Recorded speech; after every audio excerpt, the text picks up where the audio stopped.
Morning student. पिछले class में हम लोग इक्विलिब्रियम कांस्टेंट के बारे में बात किए थे। इक्विलिब्रियम कांस्टेंट का एक्सप्रेशन किस तरीके से लिखते हैं, सॉलिड और प्योर लिक्विड के कंसंट्रेशन को यूनिटी क्यों रखा जाता है, उसके बारे में बात किए थे। अब इक्विलिब्रियम कंडीशन में इक्विलिब्रियम कांस्टेंट का दो इंपॉर्टेंट कंडीशन है, उसके बारे में हम लोग डिस्कस करते हैं।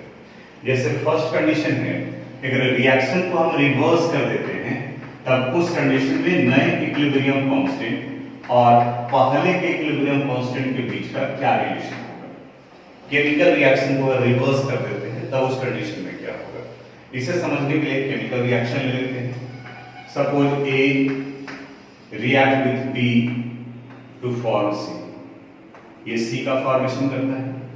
अब इस कंडीशन में इक्विलिब्रियम कांस्टेंट Kc का वैल्यू अगर निकालते हैं तो इनका एक्सप्रेशन आ जाएगा molar concentration of C bye molar concentration of A into molar concentration of B। इसे इक्वेशन फर्स्ट करते हैं।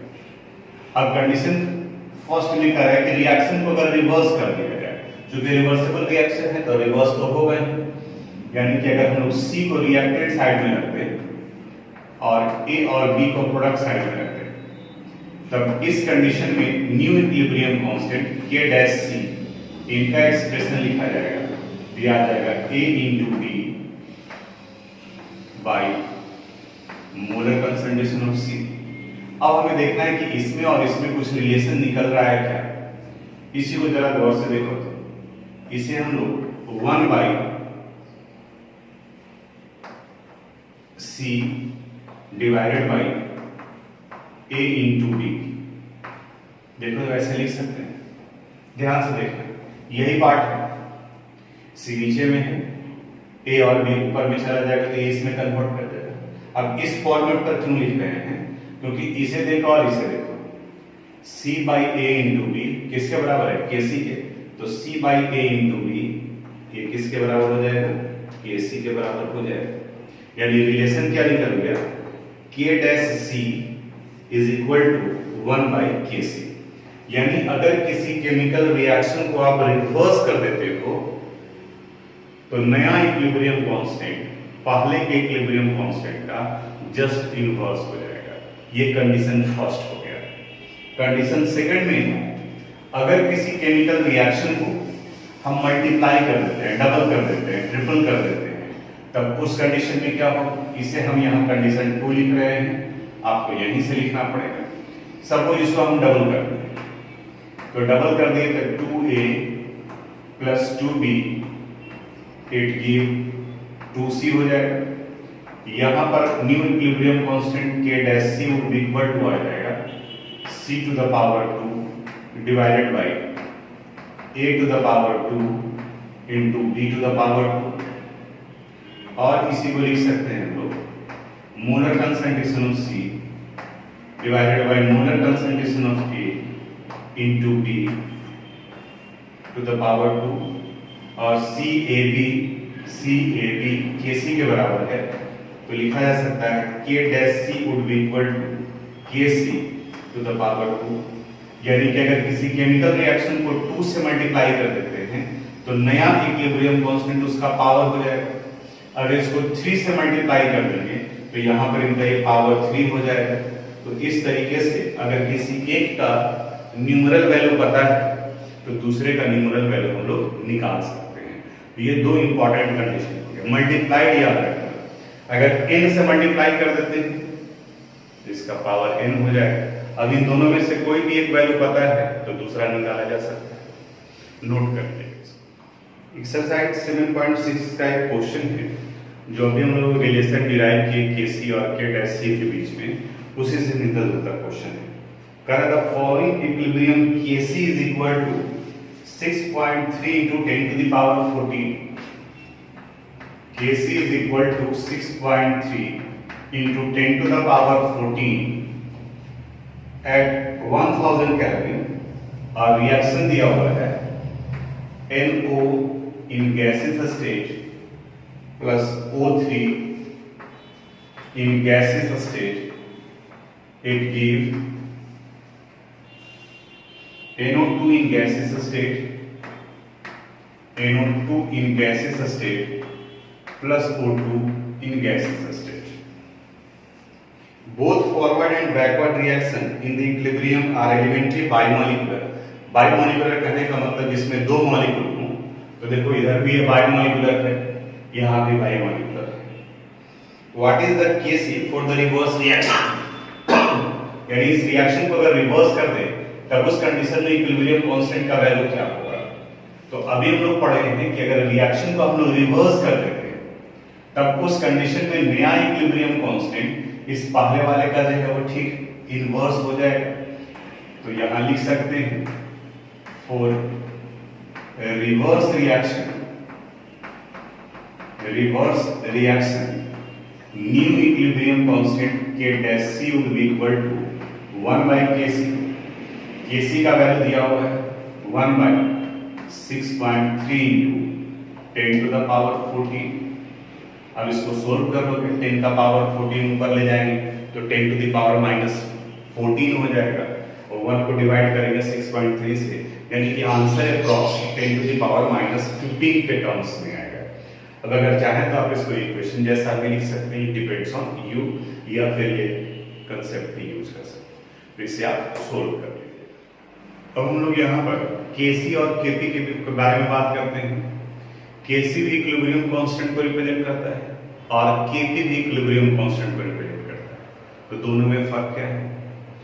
अगर कंसंट्रेशन को, रिएक्टेंट ऑफ प्रोडक्ट के कंसंट्रेशन को मोलर कंसंट्रेशन के टर्म्स में रिप्रेजेंट करते हैं, then equilibrium constant is represented by Kc।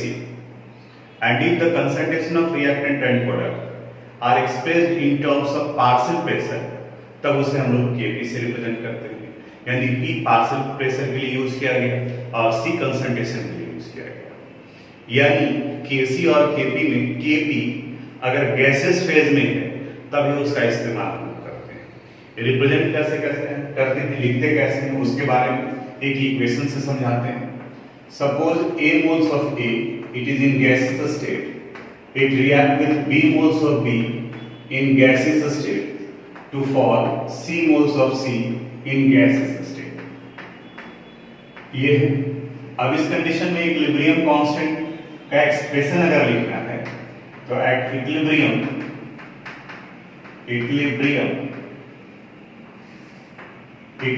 Constant Kc it would be equal to होगा, ऊपर में प्रोडक्ट का कंसंट्रेशन रखते हैं तो C to the power C divided by molar concentration of A to the power A into molar concentration of B to the power B। ये Kc के terms में होगा जब हम मोलर कंसंट्रेशन यानी कि मोलरिटी यूज कर रहे हैं। वही अगर Kp के टर्म्स में लिखना है तो सब कुछ वैसे ही रहेगा, इस जगह पर P हो जाता है Pc यानी C का, और आगे में नंबर ऑफ मोल C है टू द पावर C। कई जगह पर आप देखोगे तो इसे ब्रैकेट में भी रख सकते हैं, आप भी रख सकते हैं, divided by Pa to the power A into Pb to the power B। यानी कि P टर्म यूज कर लेते हैं Kp के लिए, यहाँ P हो गया पार्शियल प्रेशर और स्क्वायर ब्रैकेट हो गया मोलर कंसंट्रेशन। ये दोनों में हुआ। एक रियल इक्वेशन लेकर चलते हैं, जैसे N2 in gases state plus 3H2 in gases state it give 2NH3 in gases state.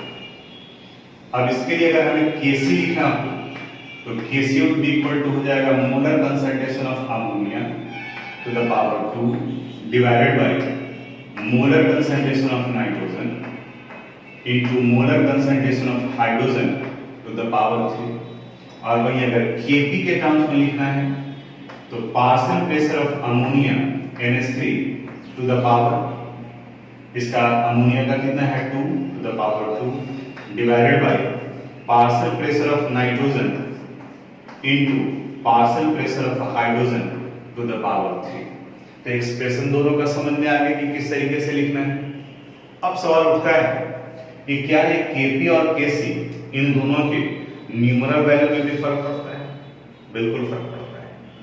तो अगला टॉपिक है हम लोग का relation between Kp and Kc, और ये 11th में बहुत इंपॉर्टेंट है, यहां तक आप इसको कॉपी कर लीजिएगा। Relation between Kp and Kc बहुत इंपॉर्टेंट है 11th स्टैंडर्ड के लिए। कभी क्वेश्चन पूछ देगा establish the relation between KP and KC, या कभी कहेगा KP is equal to KC into R T to the power delta N. इसको आपको प्रूफ करना है और स्टेप बाय स्टेप बिल्कुल समझाते हैं, ध्यान से पहले समझना और फिर उसके बाद कॉपी कर लेना।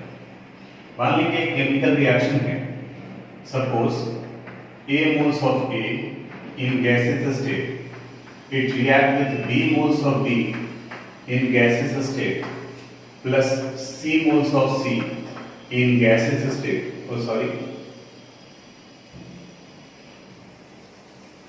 A moles of A in gaseous state, it react with B moles of B in gaseous state and give C mole of C in gaseous state and D mole of D in gaseous state।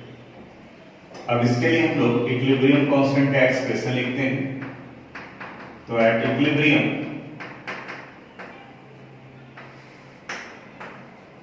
Kc is equal to expression आता है molar concentration of C to the power C into D to the power D divided by molar concentration of A to the power A and molar concentration of B to the power B।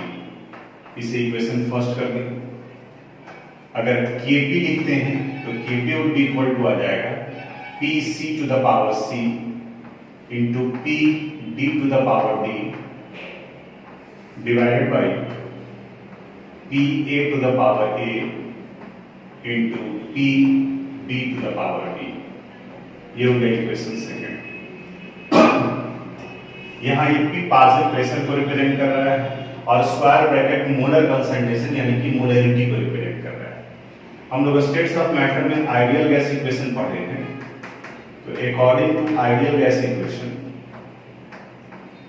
Ideal gas equation relation आता है PV is equal to NRT, और देखो तो इसको लिख सकते हैं P would be equal to N by V into R into T, जहां N मोल को रिप्रेजेंट करता है और V वॉल्यूम को रिप्रेजेंट करता है और मोल बाई वॉल्यूम मोलरिटी को रिप्रेजेंट करता है। यानी इसी को लिखा जा सकता है अगले स्टेप में P would be equal to molar concentration into R into T, जहां C किसको रिप्रेजेंट कर रहा है, मोलरिटी को। और अब जो ध्यान देना वो, और मोलरिटी को हम लोग और किससे रिप्रेजेंट करते हैं, स्क्वायर ब्रैकेट से। यहां तक ये जो स्क्वायर ब्रैकेट में लिखा गया है एक्चुअली वो मोलरिटी यानी कि मोलर कंसंट्रेशन नहीं है। तो P is equal to C into R into T है, या इसी को हम लोग स्क्वायर ब्रैकेट में लिखते हैं जो भी chemical substance XYZ into R into T। अब इसी फॉर्मेट पर A B C D सब को अगर हम लोग डालते हैं, यहां तक आप कॉपी करना, उसके बाद में हमें ये वाले पार्ट का जरूरत पड़ेगा।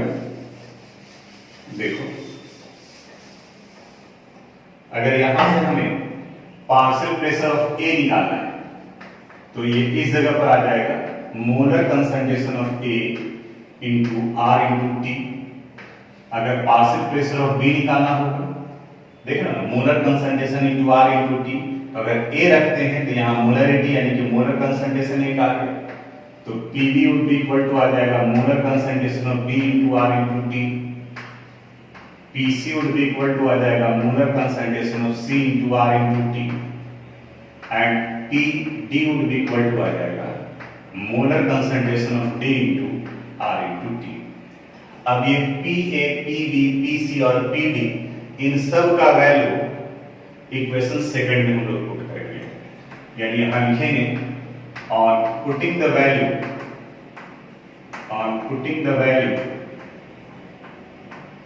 of Pa, Pb, Pc and Pd in equation second.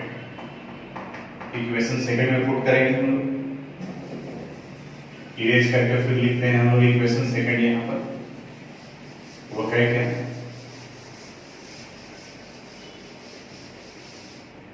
हम लोग अभी लिखे क्या है कि P इज इक्वल टू जो इक्वेशन सेकंड था ये था Pc to the power C Pd to the power D divided by P A to the power A into P B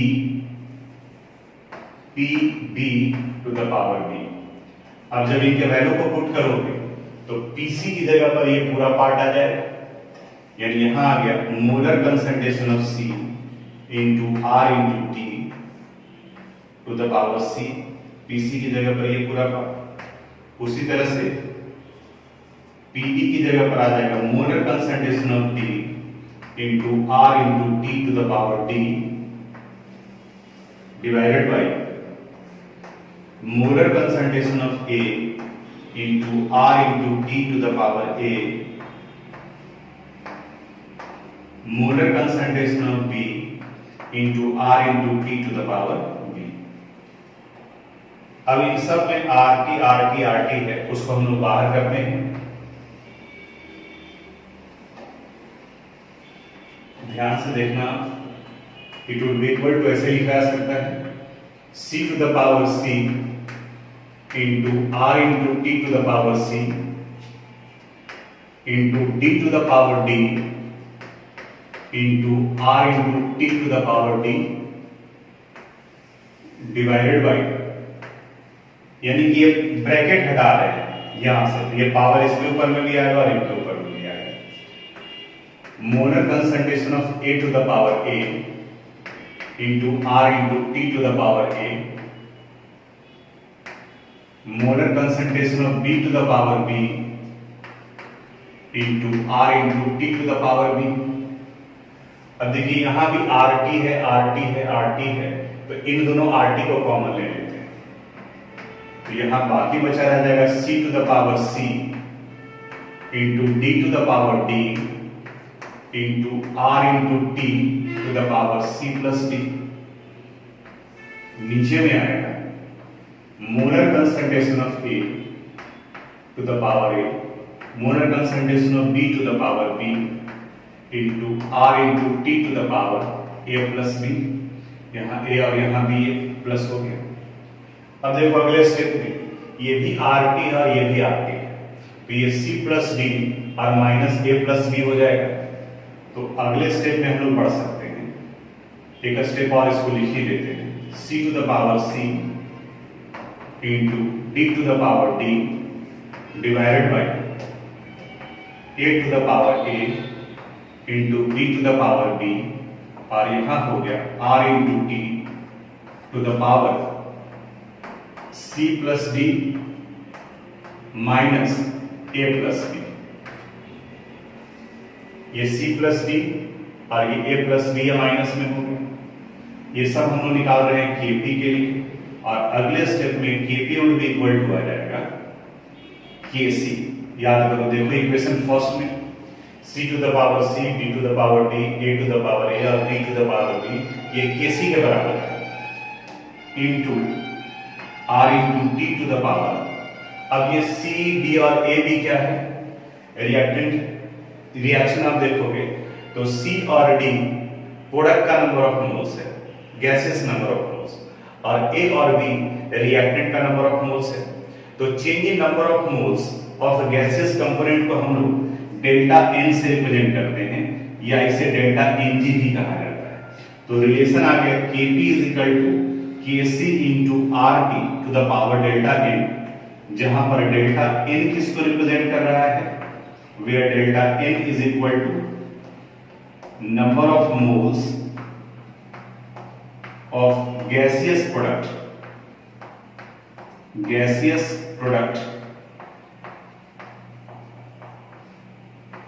minus number of moles of gaseous reactant, number of moles of gaseous reactant।